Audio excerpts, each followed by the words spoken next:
आज की कहानी है माँ जी ये दोगेलापन आपको शोभा नहीं देता है। दोस्तों, कहानी शुरू करने से पहले अगर हमारे चैनल को सब्सक्राइब नहीं किया हो तो कर लीजिए ताकि आपके पास पहुंचे हर रोज नया वीडियो।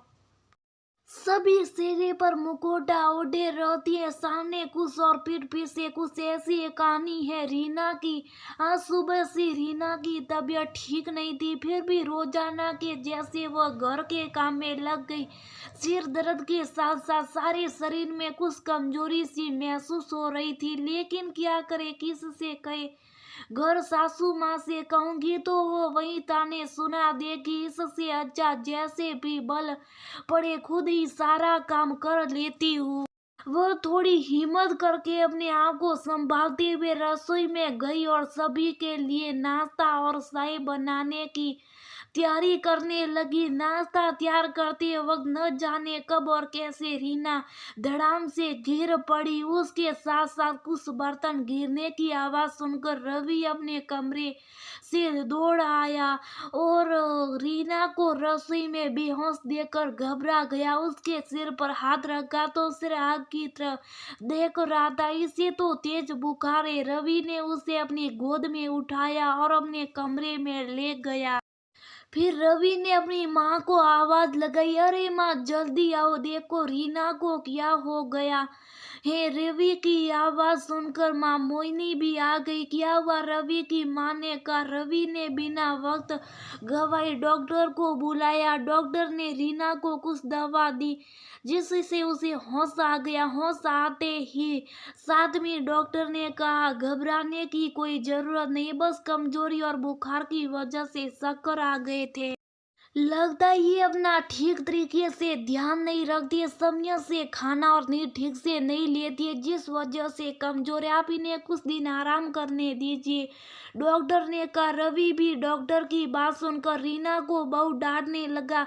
उसने कहा, जब तुम्हें तेज बुखार था और तबीयत ठीक नहीं थी तो क्या घर के काम करना जरूरी था? घर का काम भी हो जाता, लेकिन तुम्हें तो आदत है काम के आगे खुद का ख्याल न रखने की। अब तुम चुप चाप आराम करोगी जब तक अच्छे से ठीक नहीं हो जाती हो। घर का काम की चिंता मत करो, हो जाएगा। रवि ने रीना को डांटते हुए कहा, माँ ये आपकी ड्यूटी है कि आप रीना का ध्यान रखोगी। रवि ने अपनी माँ से कहा, हाँ बेटा, मैं तो बहू से कितनी बार कहती हूँ कि सारे दिन काम में मत लगी रहा कर थोड़ा आराम कर लिया कर, लेकिन ये मेरी सुनती कहाँ है। घर ये मुझसे कहा देती कि तबीयत खराब है तो मैं कर देती घर का काम। रवि की माँ मोहिनी ने कहा।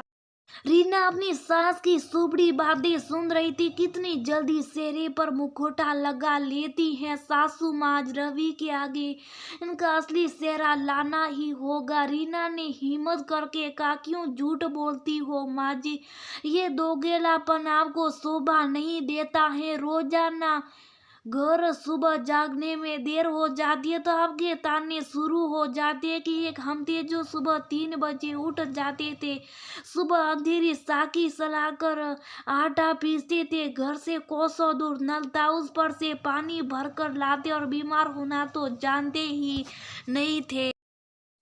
आजकल की बहुएं सूरज माथे पर सटाए जब तक भी नहीं उठती है, थोड़ी से काम में कलेजा मुंह को आने लगता है। मैं इतने दिनों से आपके व्यवहार को झेलती रही इस वजह से कि कभी कभी तो आपके ताने बंद हो जाएंगे और जो आप रवि के सामने अच्छी सासू माँ बनने का नाटक करती हो वो एक दिन आज सच में अच्छी बन जाओगी। लेकिन नहीं, आपका व्यवहार दोगला ही रहा। रीना ने कहा।